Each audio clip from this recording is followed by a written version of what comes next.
무엇이든 물어보삼. 안녕하세요. 유치원, 초등학교 무엇이든 물어보삼에 출연하고 있는 상주 감권유치원 교사 노범입니다. 네, 안녕하세요. 저는 모전초등학교 병설유치원 교사 성미나입니다. 네, 안녕하세요. 구미 옥대초등학교 교사 최창훈입니다. 이 프로그램은 유치원과 초등학교 학부모님이 궁금한 점을 저희에게 보내주시면 현직 선생님들이 답변하는 프로그램입니다. 답변에는 개인적인 견해가 담겨 있음을 사전에 말씀드리고 시작하도록 하겠습니다. 유치원과 초등학교에 입학하기 전 갖추면 좋은 습관은 무엇이 있을까요? 라고 질문을 주셨어요. 먼저 제가 답변을 드리자면 일찍 일어나는 규칙적인 습관이 중요합니다. 아이들이 피곤하고 짜증나고 이러면 다른 또래와 갈등이 많아지게 돼요. 그리고 피곤하면 당연히 유치원에 오기 싫다고 말하겠죠. 또 유치원 활동에도 자발적으로 참여하는 참여율이 저조하게 됩니다. 네, 저는 자도기술, 즉 기본 생활 습관을 기르고면 좋을 것 같다고 생각합니다. 유치원에 오면 스스로 해야 할 일들이 있습니다. 스스로 옷 입기, 옷 정리하기, 그리고 스스로 밥 먹기. 이런 기본 생활들을 익히고 오면 유치원 적응이 더욱 원활하게 이루어질 수 있습니다. 또한 이 시기 유아들은 자율성과 주도성을 기르는 것이 발달 과업이기 때문에 스스로 할 수 있는 일들은 스스로 할 수 있도록 기다려주시고 격려해 주시면 좋을 것 같습니다. 네, 초등학교 시기에는 학생들도 많아지고 학생들이 활동하는 공간도 매우 넓어지게 됩니다. 그래서 정리정돈하는 습관을 길러주시면 정말 좋을 것 같습니다. 요새 1, 2학년 학생들이 자기의 물건을 잃어버리는 경우가 굉장히 많은데요. 학생들이 자신의 물건을 잘 정리할 수 있도록 지원해 주시는 것이 중요할 거라고 생각합니다. 네, 선생님들 답변 감사드립니다. 다음 질문 보겠습니다. 우리 아이가 집중력이 약한 편인 것 같은데 초등학교에 입학해서 40분 수업을 못 버틸까 봐 걱정이 됩니다. 어떻게 하면 좋을까요, 선생님들? 라고 질문을 주셨어요. 미나 선생님, 창훈 선생님, 선생님 반 학생들은 집중을 좀 잘하고 있나요?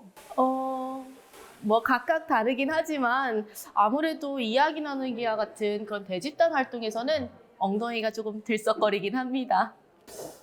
저희 반 학생들은 저희들은 6학년을 저는 담임을 하고 있는데요. 아이들이 40분 되는 수업을 하다 보니까 집중을 안 할 때가 많아서 오늘도 좀 잔소리를 하고 온 것 같습니다. 그랬군요. 공부뿐만 아니라 어떤 것이든 집중하는 집중력이 삶을 살아가는 데 있어서 중요한 것임은 분명합니다. 미나 선생님, 집중력을 높이기 위한 꿀팁이 있을까요? 우선 집중력이 정말 중요하다는 거는 모두들 잘 알고 계시잖아요. 하지만 모든 일에 높은 집중을 보이기는 힘든 일이라는 걸 잊지 않으셨으면 좋겠어요. 왜 저희 같은 성인들도 하고 싶지 않은 일을 할 때는 집중하기 힘들잖아요. 그렇죠, 선생님들? 힘들죠. 그렇죠. 근데 아이들은 얼마나 힘들겠어요. 특히 학습적인 부분에 중점을 두고 집중력을 보이길 원하실 수도 있는데 아인슈타인이 그런 말을 했었죠. 모든 사람은 천재다. 하지만 물고기를 나무에 오르는 능력으로 평가하다 보면 그 물고기는 평생을 자신이 형편없다고 믿으며 살아갈 것이라고요. 그리고 가드너의 다중지능 이론을 보아도 지능을 여러 분야로 나누었잖아요. 그래서 그 지능들이 한 지능이 높다고 해서 다른 지능이 높다고 볼 수도 없고, 그리고 각 지능들 간의 상대적 중요성은 동등하다 해서 모든 지능이 중요하다는 것을 이야기했는데요. 이 말은 아이들마다 잘하는 것이 다르고, 그리고 분명 무엇인가에는 깊은 집중력을 보일 수 있는 일이 있다는 것입니다. 따라서 아이들이 집중하며 잘하고 싶어하는 것, 그리고 좋아하는 것이 무엇인지 파악하고 그 부분을 격려해 주시고 키워주신다면 자신의 강점을 더욱 빛낼 수 있을 것입니다. 그러다 보면 아이들의 자존감이나 자신감에도 긍정적인 영향을 줄 수 있겠죠. 미나 선생님 말씀대로 관심과 흥미를 갖고 있는 부분을 교육적으로 더 지원해주면 집중력이 향상될 수 있습니다. 하지만 학교에서는 모든 유아의 흥미와 관심사에 맞는 교육만은 할 수 없습니다. 때문에 가정에서 수업 집중을 위해 해야 하는 역할들이 있는데요. 하기 싫은 것, 참는 것, 시도해 보는 것을 경험시켜 주어야 합니다. 예를 들어 한글 학습지 한 장을 아침에 일어나서 해야 한다고 유아와 약속했다면 아침에 일어나서 한글 학습지 한 장을 유아가 스스로 시도하고 마칠 수 있게 기다려 주어야 합니다. 유아가 하기 싫어서 눕거나 다른 놀이를 한다면 그 부분에 대해 단호하게 약속을 지켜야 놀이할 수 있음을 이야기해야 합니다.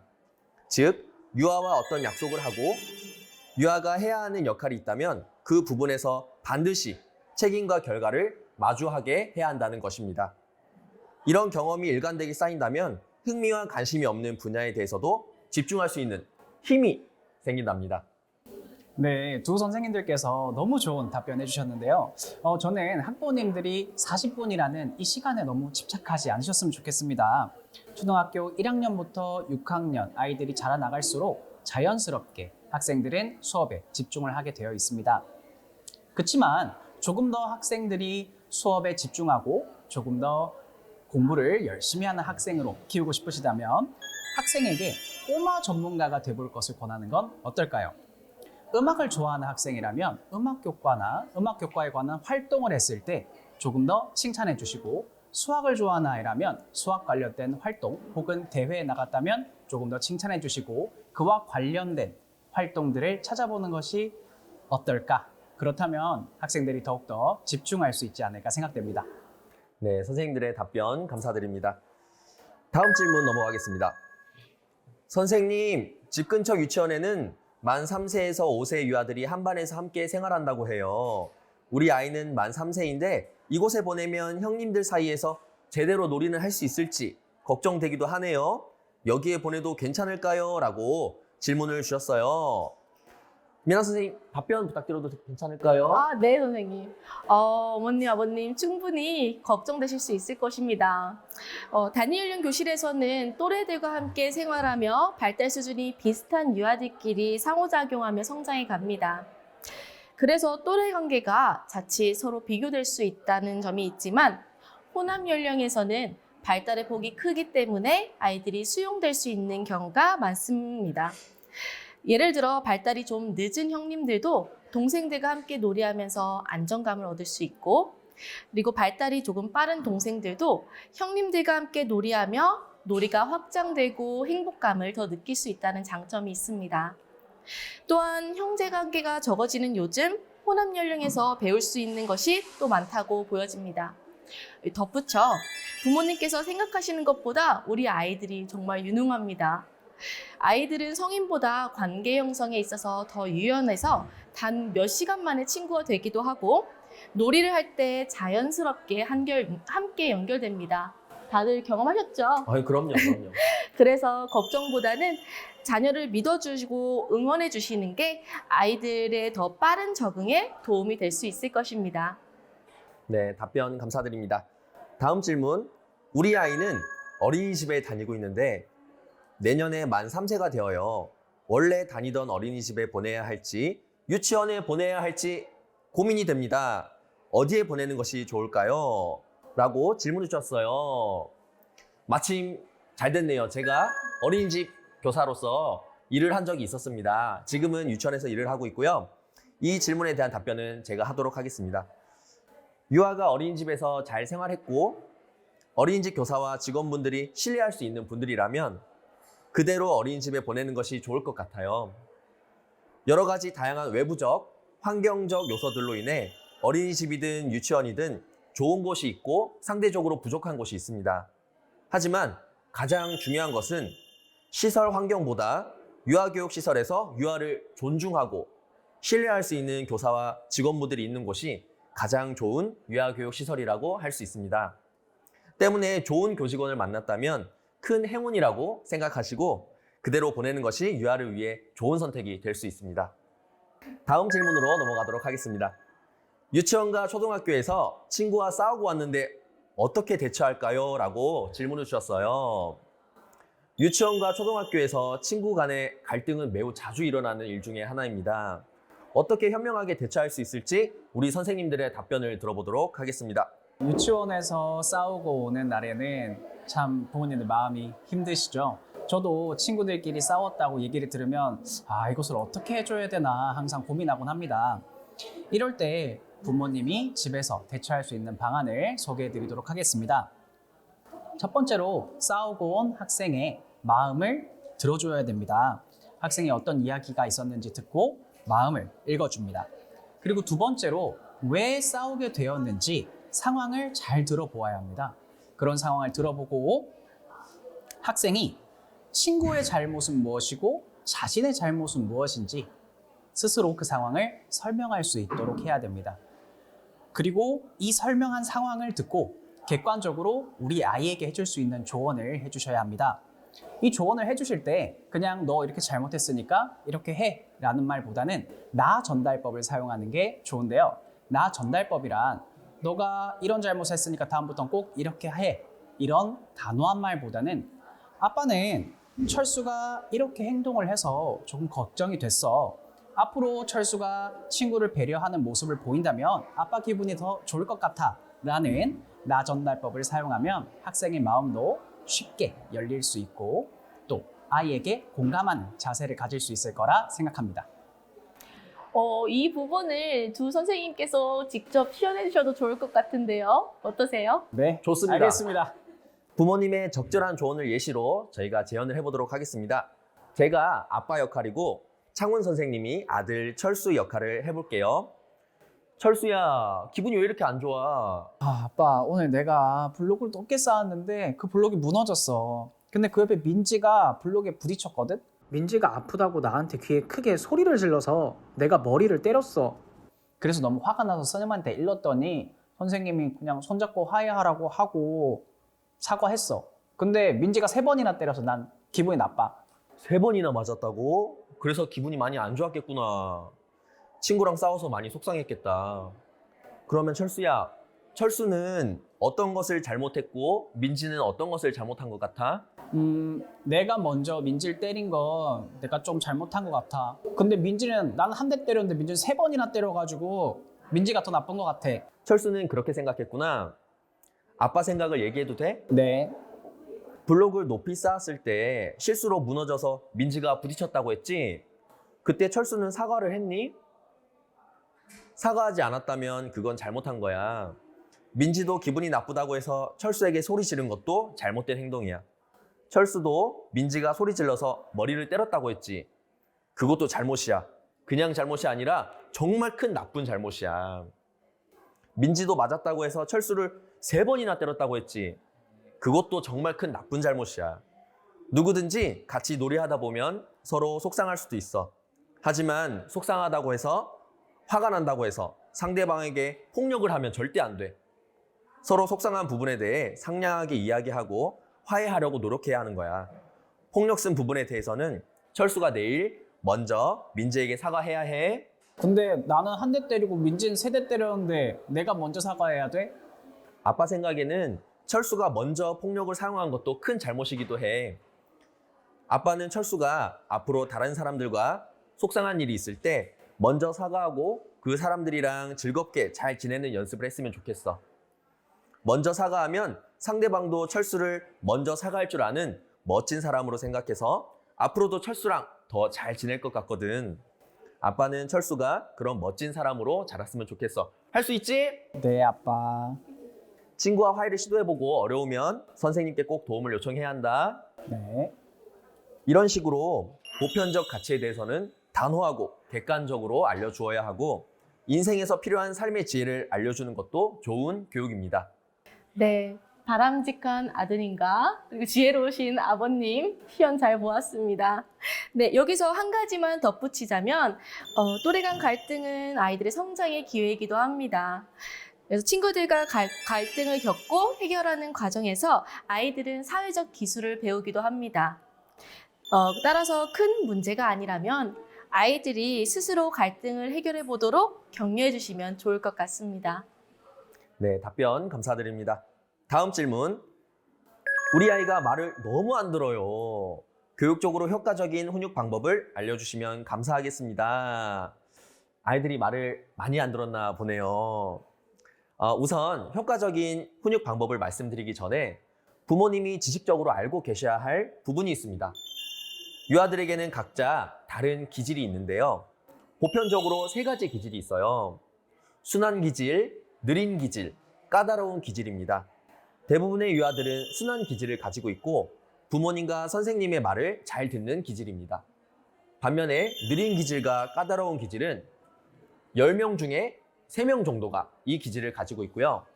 부모님과 선생님이 어떤 것을 시키면 이해를 잘 못한다거나 반감을 가지면서 대답하는 경우가 이에 속합니다. 예를 들어서 싫어요라고 자주 이야기를 하고요. 또래와의 갈등도 자주 있는 유아입니다. 제가 효과적인 훈육 방법 전에 기질을 말씀드린 이유는 부모님과 선생님의 교육 방식이 잘못되었다기보다는 말을 안 듣는 이유가 보통 유아가 가진 기질 때문이기 때문입니다. 때문에 훈육 방법을 아무리 잘하더라도 느린 기질, 까다로운 기질의 유아의 경우 말을 안 듣는 것은 어쩌면 당연할 수 있습니다. 부모님께서는 내 훈육 방식에 죄책감을 가질 필요는 없을 것 같아요. 그럼에도 기질에 상관없이 우리는 올바른 훈육 방법을 지속적이고 반복적으로 사용하여 바르고 건강한 시민으로 유아가 자랄 수 있도록 노력해야 합니다. 이제 올바른 훈육 방법을 말씀드릴 텐데요.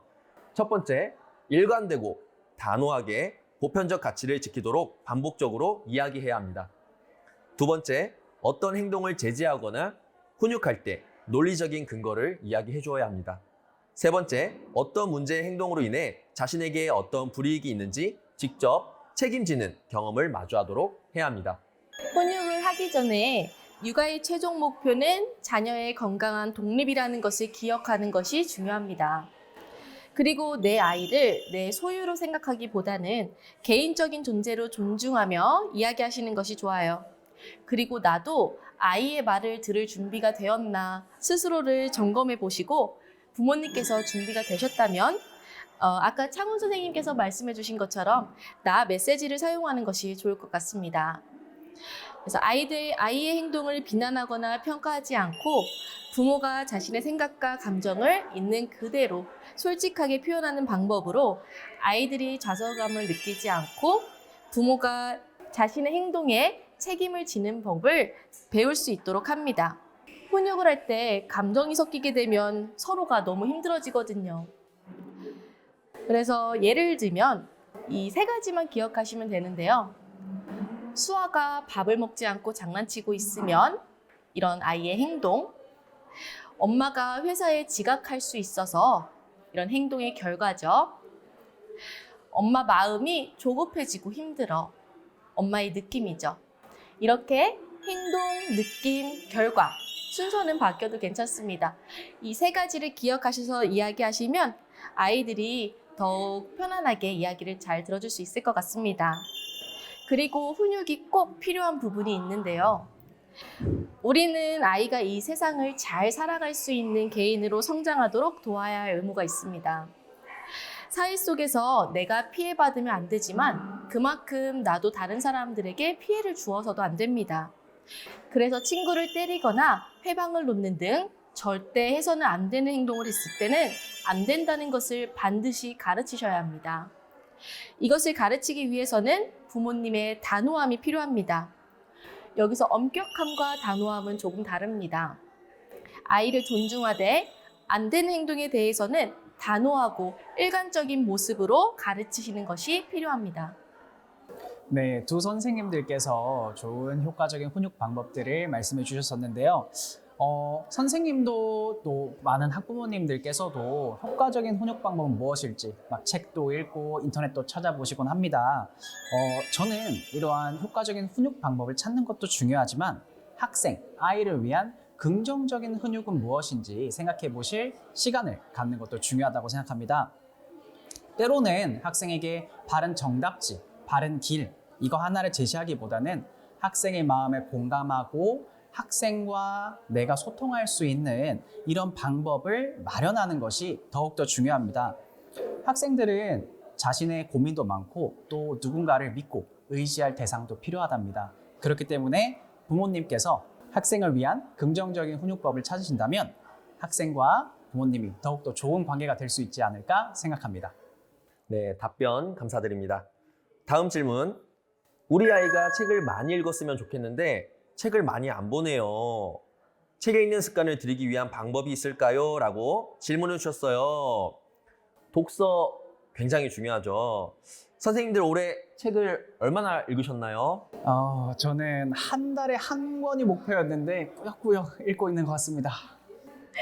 저는 매일 읽어요. 매일이요? 동화책을요. 아이들과. 범희 선생님은 어떠신가요? 혹시 웹툰도 책? 예, 죄송합니다. 자, 그러면 독서에 대한 답변을 창원 선생님 부탁드려도 괜찮을까요? 알겠습니다. 사실 책을 읽는 습관을 기르기 위해서는 책 읽는 시간이 많은 게 가장 좋겠죠. 그렇지만 요새 아이들 많이 바쁘죠? 학원도 가야 되고 태권도도 가야 되고 미술학원도 가야 됩니다. 댄스 학원에 가서 춤도 춰야 되죠. 가장 좋은 방법은 부모님께서 시간을 하루에 1시간 혹은 일주일에 한두 번 정도 시간을 내셔서 함께 책 읽는 그런 시간을 마련하는 것입니다. 또 다른 방법으로는 요즘 잘 살펴보시면 마을 도서관이라던가 학교 도서관에서 정말 다양한 행사들을 하고 있어요. 그리고 도서관에 가면 아이들이 즐길 수 있는 즐길거리들이 정말 많습니다. 도서관에 자주 가게 되면 학생들이 자연스럽게 책에 대한 흥미를 가지게 됩니다. 어린 학생의 경우에는 평소 부모님이 한두 권씩 작은 동화책이나 즐거운 이야기들을 읽어주면 이 아이들, 유아들이 책에 좋은 감정을 가져서 나중에 자라났을 때 책을 더 가까이 할 수 있지 않을까 생각합니다. 무엇보다 가장 좋은 방법은 책을 가정에 가까이 하는 그 분위기, 그리고 부모님께서 직접 책을 즐기는 이런 분위기를 만들어 주신다면 자연스럽게 아이들이 책을 가깝게 하지 않을까 생각합니다. 네, 부모님이 책을 많이 읽어야 한다는 내용이군요. 그런데 여기서 꼭 책의 양에 집중할 필요도 없을 것 같아요. 그렇죠? 아이들 수업하다 보면 한 가지 책을 반복적으로 읽는 부분에서도 많은 배움을 얻더라고요. 맞습니다. 다음 질문으로 넘어가겠습니다. 유치원, 초등학교 선생님과 잘 소통할 수 있는 꿀팁 있으면 알려주세요. 라는 질문을 보내주셨어요. 교사와 부모 간에 잘 소통하기 위한 꿀팁 어떤 것이 있을까요, 미나 선생님? 저는 제 입장에서 말씀드리면 저는 학부모님과 소통할 때 부모의 입장에서는 그럴 수도 있지라는 마음으로 소통합니다. 그리고 저는 부모님과의 공동의 목표를 달성하고 싶은 마음을 항상 가지고 있는데요. 여기서 공동의 목표라 함은 학부모님께는 내 자녀가 될 것이고 그리고 저에게는 우리 반의 유아죠. 이 한 아이를 건강하고 행복하게 잘 성장시키고 하고 싶어하는 사람이다라는 것을 항상 염두에 두고 부모님과 나누도록 합니다. 그러다 보니 아이의 성장에 대한 정보를 진솔하게 나누고 그리고 그때그때 필요한 도움을 줄 수 있었습니다. 따라서 교사와 나는 하나의 팀이다 라는 것을 잊지 말고 공동의 목표를 이루기 위해서 서로 협력하는 자세로 소통하면 좋겠다는 생각입니다. 맞습니다. 서로의 입장을 생각해서 예의를 지켜 이야기하면 누구나 잘 소통할 수 있습니다. 교사의 경우 철수 어머님은 가정에서의 철수 모습만 보기 때문에 이렇게 생각할 수도 있겠구나라고 이해해주며 대화하고, 철수 부모님의 경우 선생님은 여러 명의 아이들을 함께 보고 있으니 이런 부분이 어려울 수 있겠구나라고 이해해주며 대화하면 잘 소통할 수 있을 거라고 생각합니다. 저는 새학기 상담 기간 때 학부모님들께서 이렇게 해줬으면 좋겠다라는 것을 가져와 봐왔습니다. 1학기와 2학기 때는 학부모님들께서 상담 기간에 다른 온도차로 대해주셨으면 좋겠다고 생각되는데요. 1학기 때는 아직 교사와 학생 간의 레포가 많이 형성되어 있지 않고 교사도 학생에 대한 많은 정보가 없기 때문에 학부모님들께서 최대한 학생에 대해서 많은 정보를 알려주시는 게 좋습니다. 그리고 학부모님이 혹은 학생이 생각하는 즐거운 활동은 무엇인지, 또 아이가 좋아하고 관심 있어 하는 것은 무엇인지 다 말해주신다면 교사는 그것을 참고해서 1년간의 학사 일정을 짤 수도 있을 것 같습니다. 2학기 때에는 학생과 교사를 좀 더 믿어주시는 것이 좋을 것 같아요. 1학기 때 상담했던 부분이 어떻게 발전되었는지, 남은 기간 동안 학생이 더욱더 성장하려면 어떤 것들이 필요한지를 중점으로 교사와 상담해 주시고, 학생에게 무엇이 필요한지 교사와 학부모의 교육 처방을 만드시는 것이 가장 중요한 거라고 생각됩니다. 네, 답변 감사드립니다. 다음 질문. 유치원과 초등학교 선생님께서 생각하는 좋은 학부모의 자세를 알려주세요라고 질문 주셨어요. 다시 박수 한번 치죠. 이런 질문을 보내주신 학부모님은 이미 좋은 학부모님이라고 생각되네요. 먼저 제가 답변을 드리도록 하겠습니다. 우리 아이가 어렸을 때 많이 실패해보면 좋겠다라는 자세가 필요합니다. 어떤 것을 깨닫고 다음 레벨로 더 성숙한 생각을 하기 위해서는 반드시 어떤 경험을 통해 좌절해보고 그것을 극복하면서 이루어지게 됩니다. 그 과정은 고통 없이는 이루어질 수 없죠. 그런데 고통이 비교적 덜하게 성숙해질 수 있는 방법이 있습니다. 어릴 때 실패해보는 경험이 나이 들어 실패해보는 경험보다 훨씬 덜 아프다는 점입니다. 때문에 유치원, 초등학교에서 교우관계, 생활습관, 학업 등 다양한 삶의 경험 속에서 직접 실패해보고 그것을 극복해 나가면서 실패하지 않는 방법을 배워나가는 것이 진정한 학교의 숨은 교육적 효과랍니다. 이런 부분을 부모님이 이해하고 지지해 주는 것이 우리 아이가 지혜롭게 성장하는 데 좋은 학부모의 자세가 되겠습니다. 좋은 학부모의 자세라 하면 아이가 경험하는 사회에서 제 능력을 스스로 발휘할 수 있도록 믿고 기다려주는 자세라고 생각합니다. 우리 아이들을 너무나 사랑하는 마음에 아이가 힘들기보단 조금 더 편안한 방향으로 갔으면 좋겠다는 마음으로, 혹은 너무 바쁘고 급해서 아이들의 일을 대신해서 해주는 경우가 많습니다. 그럼 결국 아이들은 앞으로 살아가며 꼭 필요한 자신의 발달 과업을 이룰 수 있는 기회를 잃게 됩니다. 따라서 많은 인내가 필요할 수 있지만 그때그때 마땅히 해야 할 일이 있다면 유아들 그리고 아이들이 스스로 끝까지 해낼 수 있도록 믿고 기다려주시면 분명 아이들은 쑥쑥 잘 성장해 나갈 수 있을 것입니다. 학생은 유치원, 초등학교, 그리고 중고등학교를 거치면서 작은 사회를 경험하게 된다고 생각합니다. 우리 아이만 잘해야 돼라는 생각보다는 학생이 우리 학교에서 사회에 멋지게 발돋움할 수 있도록 다양성을 배우기를 지원해 주셨으면 좋겠습니다. 저는 대략 5년 정도 우리 아이들과 소통하고 있는데요. 아이들은 생각보다 자신만의 고민도 굉장히 많고 은근히 성숙한 부분도 많더라고요.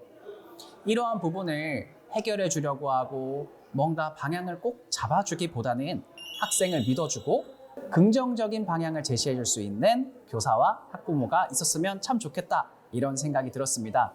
이렇게 되게 되면 학생들은 다양한 경험에 열려있는 사람이 될 수 있고 자신의 꿈을 넓게 펼치는 사람이 될 수 있을 거라 생각합니다. 다음 질문으로 넘어가겠습니다. 한글과 알파벳은 초등학교 전까지 얼마나 알아야 할까요? 라는 질문을 주셨어요. 영어에 관심이 많으시죠? 제 개인적인 생각으로는 영어는 몰라도 괜찮을 것 같아요. 다만 한글은 유치원 졸업 전까지 읽는 것만 할 수 있게 된다면 초등학교에 가서 이루어지는 한글 관련 다양한 수업에 적극적으로 참여할 수 있기 때문에 유아가 초등학교에 즐겁게 적응할 수 있을 것 같아요. 유아들이 언어를 공부하는 부담을 가지지 않고 받아들일 수 있는 만큼이라고 생각을 합니다. 한글을 많이 읽고 쓰는 그런 학습적인 부분에 좀 초점을 두시기도 하는데 공부는 선생님들 앞으로 성인이 될 때까지 평생 해야 되는 거잖아요. 그렇죠. 그러니 유아기 때는 한글의 모습과 한글의 사용에 관심 가지는 것, 그리고 풍부한 어휘를 경험해 보는 것, 그리고 다양한 형태의 그림책을 접해 보는 것, 그리고 자신의 생각과 느낌을 말로 자유롭게 표현해 보는 것, 이런 것들을 통해 언어의 발판을 마련하는 것이 유아기 때 조금 더 중요한 것 같습니다. 물론 읽고 쓰는 것에 관심 보이는 아이가 있다면 이것을 말리실 필요까지는 없습니다. 그리고 영어와 관련해서 제 개인적인 경험을 말씀드리면 과거 제가 유아기 아이들을 대상으로 영어를 가르친 적이 있었어요. 근데 그때 우리말을 풍부하게 사용하는 아이들이 영어를 더 빠르게 습득하는 그런 경향을 보이더라고요. 그래서 저는 지금은 우리말을 더 많이 듣고 더 많이 말하는 것에 집중하면 좋겠다라는 의견입니다. 네, 초등학교에 들어서면 아이들은 한글과 영어 모두 수업 시간에 진행을 하게 됩니다. 근데 이 정규 수업 시간에 진행되는 이 시간이 굉장히 빨라요. 그래서 어떤 부분은 학생이 이해하지 못하고 넘어가는 경우도 생기곤 해요. 근데 그렇다고 해서 미리 영어와 한글을 완벽하게 하고 가야 된다, 이런 마음보다는 학교에서 수업이 진행되는 그 진도에 맞춰서 그 순간에 학생들을 조금 더 관심 있게 지켜봐 주셨으면 좋겠습니다. 학생이 수업하는 것에 복습하는 것, 그리고 학생이 잘 몰랐던 부분을 인지하게 만들어주는 것, 이 부분을 조금 더 강조하고 그 부분에 발맞춰 가주시는 것이 바람직하다고 생각됩니다. 언어 능력이란 건 학생마다 차이가 있을 수 있습니다.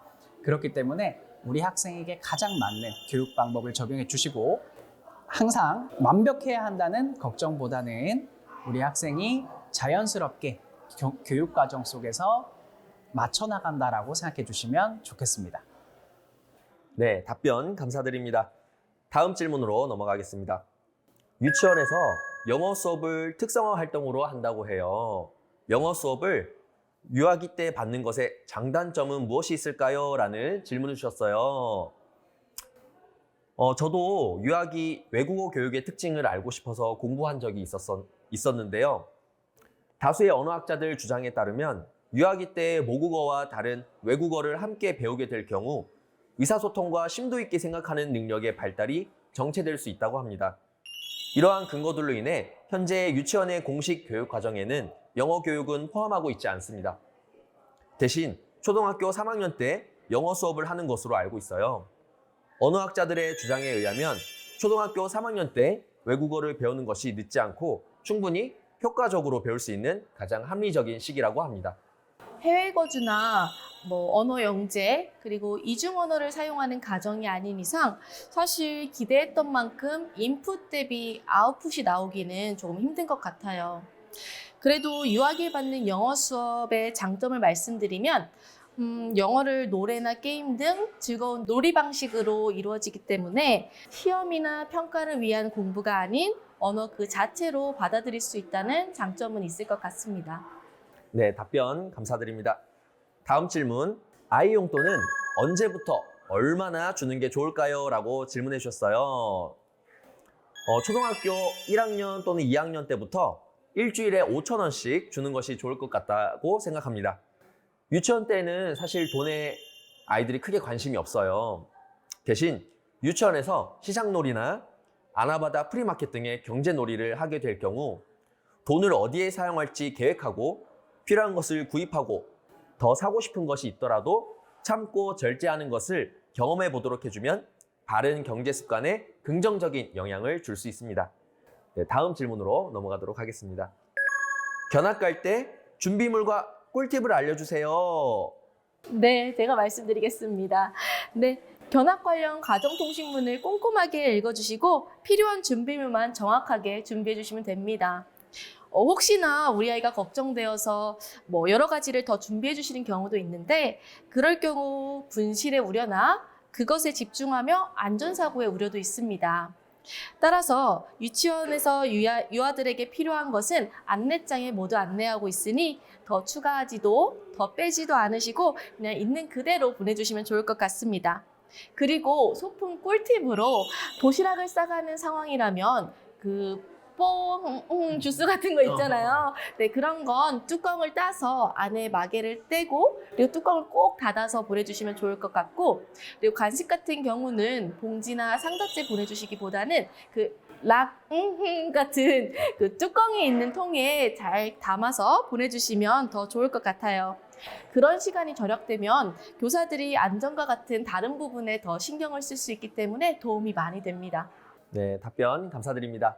이것으로 학부모님께 받은 질문은 모두 답변을 했는데요. 그런데 저희 반 유치원 친구들이 초등학교에 대해 궁금한 점을 보내왔어요. 무엇이든 물어보삼 번외편으로 유치원 친구들의 질문에 초등학교 선생님이신 창훈 선생님이 답변하는 시간을 갖도록 하겠습니다. 자, 첫 번째 질문. 매운 걸 못 먹는데 초등학교에서 매운 게 나오면 어떻게 해요? 네, 초등학교 급식에서는 알레르기가 있거나 또 학생들이 먹지 못하는 음식을 미리 조사하곤 해요. 그래서 영양사 선생님께 죽을 요청하시거나 혹은 또 양념이 묻지 않은 걸 준비해 주세요 라고 얘기하면 미리 다 준비를 해주십니다. 걱정하지 말고 내가 못 먹는 음식, 너무 매운 음식이 있으면 미리 선생님들께 말씀드리면 맛있게 먹을 수 있습니다. 네, 감사합니다. 다음, 초등학교 급식 메뉴로 무엇이 나오는지 궁금해요 라고 질문했어요. 네, 선생님은요, 가장 좋아하는 시간이 점심시간입니다. 선생님은 점심시간마다 행복감을 느끼고 있습니다. 매일 새로운 반찬들이 그리고 특별한 식사들이 준비되고 있어요. 어제는 선생님 갈비탕을 먹었고요. 오늘은 떡볶이를 먹었어요. 내일은 맛있는 삼겹살 구이와 쌈 채소들이 나옵니다. 벌써부터 기대가 되는데요. 초등학교 오시면 유치원보다 밥도 많이 주고 그러니까 많이 먹으세요. 영혜선 선생님 감사합니다. 갈비탕 맛있죠? 상주의 명실상감 갈비탕이 그렇게 맛있습니다. 네, 다음 질문 넘어가겠습니다. 초등학교는 왜 공부를 해야 해요? 라고 질문했는데요. 공부를 초등학교 때부터 시작한다고 생각하니까 벌써부터 머리가 아파오시나요? 초등학교에서는 사회에서 살아가기 위한 다양한 지식들을 배우는 공간이에요. 공부라고 생각하기보다는 재미있고 다양한 활동들을 통해서 슬기롭게 살아가는 방법을 익힌다고 생각하시면 됩니다. 여러분이 생각하시는 것보다 즐겁고 재미있는 활동들이 훨씬 더 많고요. 선생님이 시켜서 하는 활동이 아닌 내가 스스로 하는 공부, 내가 스스로 하는 활동들이 많이 준비되어 있으니까 많이 기대하셔도 좋을 것 같습니다. 네, 초등학교는 쉬는 시간에 뭐 하고 노는지 궁금해요 라고 질문해 주었습니다.